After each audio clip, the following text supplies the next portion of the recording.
नेपाली पोखरा जिसको मानती थी भगवान निकली दगाबाज।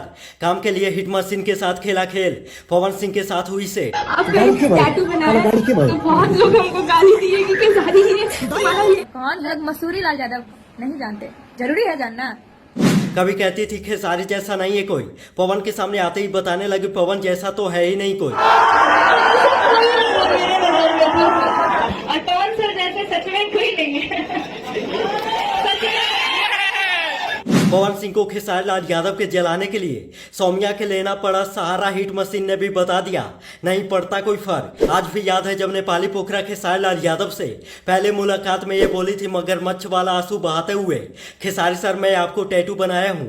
उसके बाद मुझे बहुत गाली सुनने को मिला है। मतलब इमोशनल ब्लैकमेल कर चूतिया काट रही थी। हिट मशीन को कहाँ पता, अरे ये तो मेरे साथ खेल रही है। लोगों के सामने बताने लगी थी खेसारी सर मेरे लिए भगवान है। सर जी को भी लगा अरे सौम्या तो महान है, शादी करने के बावजूद दूसरे देश के रहने के बावजूद मेरा टैटू अपने हाथ पे बनवा लोगों से गाली खा रही है। ये तो मेरे बहुत बड़ा भक्त है और क्या लगा लिया गले। हालांकि मुझे इस पे पहले ही शक था, वह सस्ती लोकप्रियता पाने के लिए इंडस्ट्री में खुद को स्थापित करने के लिए ये सब ढोंग रच रही है। क्योंकि मेहनत पर भरोसा वही लोग करते हैं जिसके पास टैलेंट होती है। ये पोखरा तो बस टैटू छपवा चूतिया बनाने का ही टैलेंट है। अपेक्षा बढ़ते गई। ये गाना में अपना वादा मुताबिक काम भी दिया, लेकिन उम्मीद था अब मुझे हीरोइन बना लेंगे, हर एल्बम में काम देंगे। लेकिन हिट मशीन भी समझ चुके थे तू मेरी फैन है तो हीरोइन बनने की ढोंग क्यों। अब इसके दिमाग में आया आइडिया, अब देते हैं विवादित बयान ताकि अपने भगवान को खुश कर सके। और मीडिया के सामने आकर बोलती है कौन है पवन सिंह, नहीं जानते। लोगों के लगा ये सच में नहीं जानती या फिर फ्लो में मुंह से निकल गया होगा। लेकिन एक बार फिर और लाइव आकर कहती है जानना जरूरी है क्या। कौन है पवन सिंह? नहीं जानते, जरूरी है जानना। अब इतना करने के बावजूद भी खेसारी टीम से कोई काम नहीं मिला तो पोखरा के असली रूप आया सामने। पवन सिंह के छोटा भाई ये खेसारी लाल यादव को टारगेट कर गाना बनाया गया था। उस गाना में ये हीरोइन बन डांस कर रही है।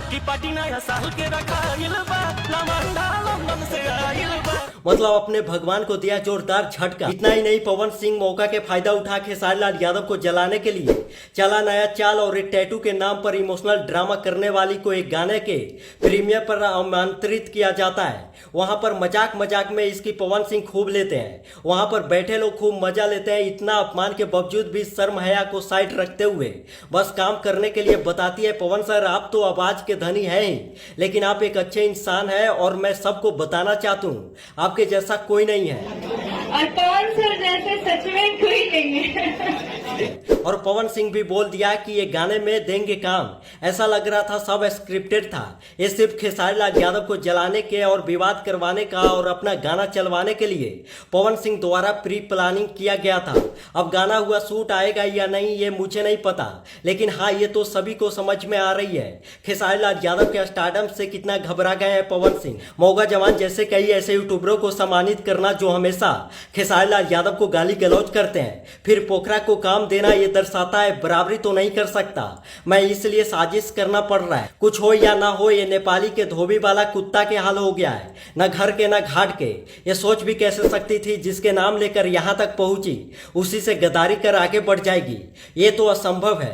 खैर जिसको लगता है पोखरा के पार्टी बदलने से खेसारी लाल यादव पे कोई फर्क पड़ेगा तो ये वीडियो एक बार जरूर देखना। भैया ये सब देख करके बुरा लगा है नहीं कि जो हमें पूछती थी आज वो हमारे विरोधी के पास पहुंच नहीं, मुझे बिल्कुल बुरा नहीं लगा। वो बच्ची बहुत प्यारी है और ईश्वर करे कि वो जहाँ भी रहे अपने आप अपने जीवन को बड़ा करें। मेरी शुभकामना उनके साथ हमेशा है और उनको हमेशा एक बहन की तरह हमने माना है। ऐसा नहीं कि उनके साथ मेरा कुछ गलत इंटेंशन है, कभी नहीं रहा। पोखरा जैसे को कितना बना दिया और कितना धोखा दे गई।